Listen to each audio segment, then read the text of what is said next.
If Bill would lend me the copy, I'll read it to you. Okay. Now, the Bible called them, if you were tuned in before, Nephilim. The Sumerians called them Anunnaki. The Bible called those who came here Nephilim. And I explained how they, in quotes, created men, really did not create us, just advanced us genetically. And the end, the very last sentence in my first book is the following, and I quote, "And if the Nephilim were the gods, in quotation marks, who created, in quotation marks, men on earth, did evolution alone on the 12th planet create the Nephilim?" Question mark. Very good. In other words, there is a cycle, there is an endless process, and to think in terms, in religious terms, only as if there is a God that belongs only to this earth, to this planet, I don't think this is the right belief.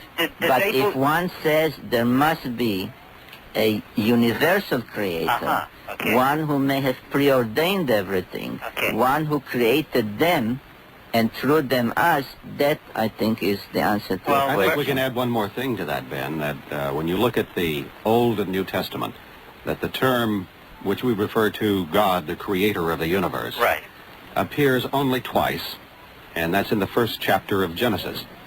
Is there any and mention... from then on, it's mentioning something else, which is human in origin. Right. Is there any mention of these people believing in God?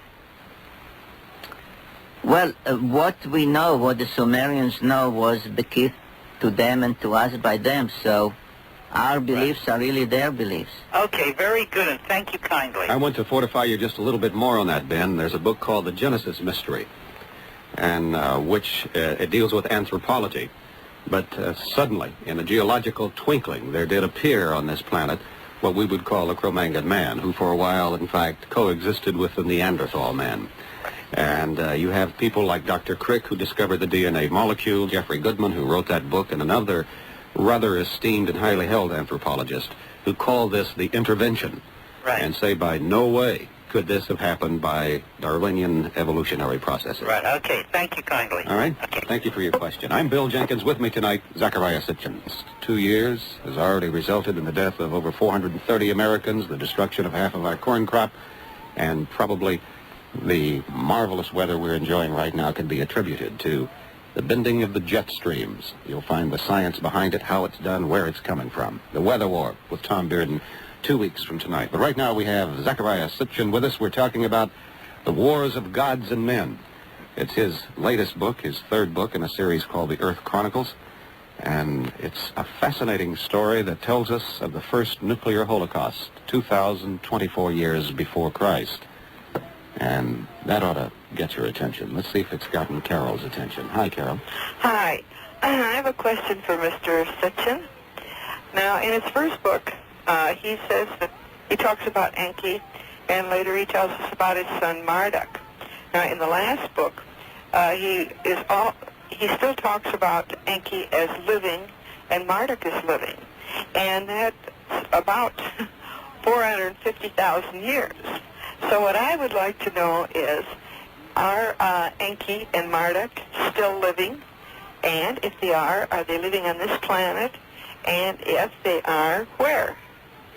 Well, it's a good question that gives me a chance to answer something that I think Bill wanted me to say, but we were interrupted by a commercial break. Imagine that. Yeah, interfering with history. It did take, as far as we count the years, let's say almost 500,000, roughly, give or take, a few thousand years, from the landing until the time, say, of Abraham, of the nuclear holocaust, which I deal with in the third book. And you're right in pointing that out. I could even say that you must assume, as I did, that Enki, if he were chosen to lead the first landing party on Earth, he must have been already somewhat mature even then, 20 years, 30 years old, etc. Now, what is a year that we call a year?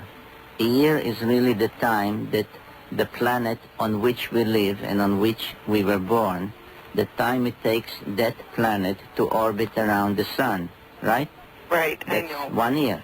You explained that in your first book. Yeah, I know it. I'm answering questions for the others. 1,300,000 listeners, as I understand, are listening to us this moment, and not just to you.